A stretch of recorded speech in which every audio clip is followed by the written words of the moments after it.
बाबा साहेब की ज़िंदगी के आखिरी 24 घंटे। माई साहेब आखिरी वक्त तक बाबा साहेब के साथ ही थी। उन्होंने अपनी जीवनी में उनके इस आखिरी वक्त के बारे में बहुत ही विस्तार से लिखा है। निधन के एक दिन पहले यानी 5 दिसंबर को बाबा साहेब सुबह 8:30 बजे सोकर उठ गए थे। माई साहेब चाय की ट्रे लेकर उनके कमरे में गई और उन्हें जगाया। दोनों ने साथ ही चाय पी। इस बीच नानकचंद रितु को दफ्तर जाने वाले थे।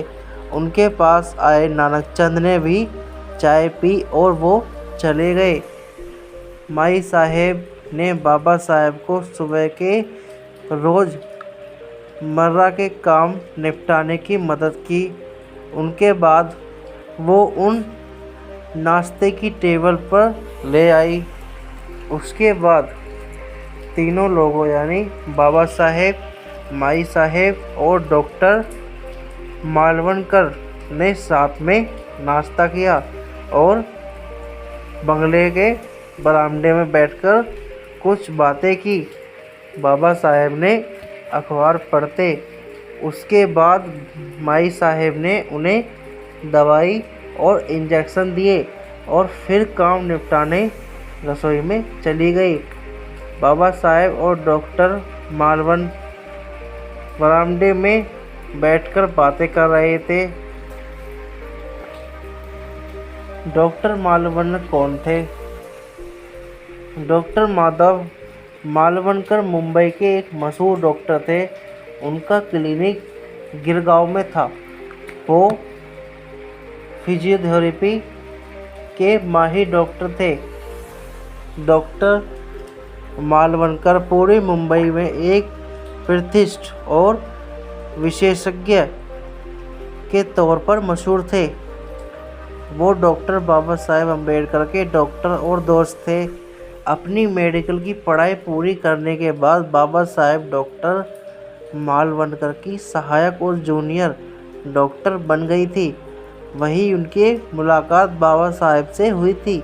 5 दिसंबर 1956 के दिन करीब 12:30 बजे माई साहेब ने बाबा साहेब को लंच करने के लिए बुलाया। उस वक्त बाबा साहेब लाइब्रेरी में बैठकर पढ़ लिख रहे थे। वो उस वक्त अपनी किताब द बुद्धा एंड हिज धम्मा की प्रस्तावना लिख रहे थे। माई साहब के अनुसार बाबा साहेब को दोपहर का खाना खिलाया गया। खाना खिलाने के बाद बाबा साहेब सोने चले गए। दिल्ली में माई साहेब अपने घर की खरीदारी खुद करती थी। बाबा साहेब के सोने के बाद वो खाने पीने का सामान और किताबें लाने बाजार चली गई। माई साहिब खरीदारी करने के लिए उसी समय जाती थी जब बाबा साहेब या तो संसद चले जाते थे या फिर सो रहे होते थे। 5 दिसंबर को भी जब बाबा साहेब लंच करके सोने चले गए तो माई साहिब खरीदी के लिए बाजार चली गई। डॉक्टर साहेब मालवणकर 5 दिसंबर की रात को ही विमान से मुंबई जा रहे थे। वो भी मुंबई जाने से पहले अपने लिए कुछ सामान खरीदना चाह रहे थे तो डॉक्टर मालवणकर भी माई साहब के साथ खरीदारी करने के लिए बाजार चले गए।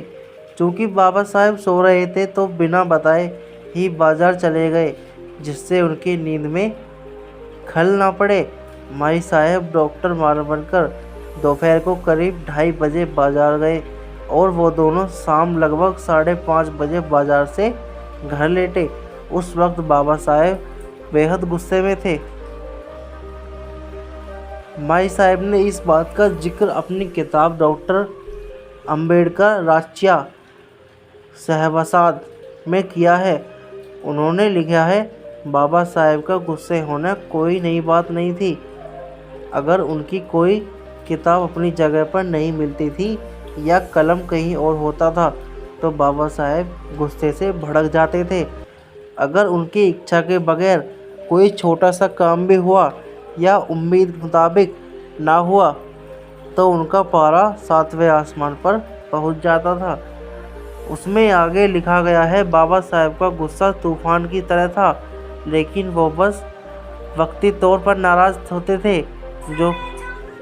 जो किताब, नोटबुक या कागज़ वे तलाश रहे थे वो मिल जाता है तो अगले ही पल उनकी नाराज़गी काफर हो जाती है। बाजार से लौटकर माई साहेब सीधे बाबा साहेब के कमरे में गई। बाबा साहेब ने कहा कि वो इंतज़ार कर रहे थे। उनका गुस्सा शांत करने के लिए माई साहेब बाबा साहेब के लिए कॉफ़ी बनाने सीधे रसोई में चली गई। रात 8 बजे जैन पुजारियों का एक प्रतिनिधिमंडल और उनके प्रतिनिधियों को बाबा साहेब से मिलना आना था। बंगले के लिविंग रूम में बाबा साहेब और उस प्रतिनिधि मंडल के सदस्यों के बीच बौद्ध और जैन धर्म के लेकर बातचीत हुई। डॉक्टर बाबा साहेब के साथी रहे चाकदेव खैरमंडे ने उन पर 12वें खंडों पर किताब लिखी। किताब के 12वें भाग में उन्होंने इस घटना के बारे में लिखा है। उस प्रतिनिधि मंडल में यह इच्छा जताई कि बाबा साहेब को 6 दिसंबर को होने वाली जैन सम्मेलन में आना चाहिए। प्रतिनिधि मंडल ने अपील की बाबा साहेब वहां आकर जैन धर्म के भिक्षुओं को साथ बहस मुहावजा करें ताकि जैन और बौद्ध धर्म के बीच एकता कायम हो सके।